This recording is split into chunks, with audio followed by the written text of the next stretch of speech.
Наурызбай батыр.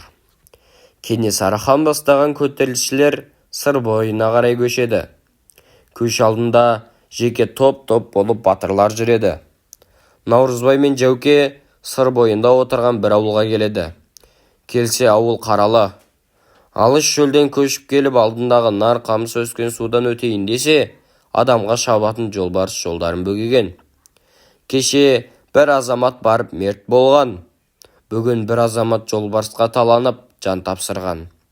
Алға жылжуға мың тосқауыл. Кейін шегінуге сусыз бірнеше күндік жол. Көшкен ауыл тығырыққа тірелген. Осы жағдайды естіген Наурызбай, "Жүр Жәуке, жолбарысқа барамыз", дейді. Көшбасшысы қария, "Қарағым, мерт боласыңдар", деген ескертуін тыңдамай, екі батыр жолбарыс жатқан нар қамысқа беттейді. Алда Наурызбай, артта Жәуке. Межелі жерге жақындағанда Наурызбай Жәукеге бұрылып, "Ал Жәуке, алға түс", дейді. Жәуке, "Жоқ, түспеймін" деп айта алмайды.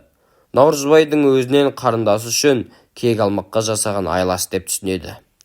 Қазір алдағы жолбарыс маған атылғанда Наурызбай сыртта тұрып атып алады.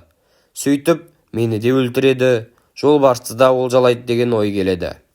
Батыр намысқа шауып үндемей алға жылжи береді. Бір кезде қапылыстан жолбарыс алдағы Жәуке батырға емес, арттағы Наурызбайға атылады. Науан батыр жолбарысты денесіне тигізбей шауып түсіреді. Басын кесіп қанжығаға байлап, манағы ауылға қайта қайтады. Жолда келе жатып Жәуке әзілдейді. "Әй төрем, сасайын дедің-ау. Жолбарыстан қорқып біресе алдыма, біресе артыма шықтың ғой. Мені өлімге байладың", деп әзіл айтқан. Сонда Наурызбай тұрып, "Әй Жәуке-ай, асыл асылға шабады. Асыл болсаң жолбарыс саған неге шаппады? Сені жан демей менен қорыққаннан маған шапқан жоқ па?" деген екен. "Сен егер менің артында жүрсең, жолбарыс маған шабады", деп ойлап келе жатқаныңда сені алып түсетін еді.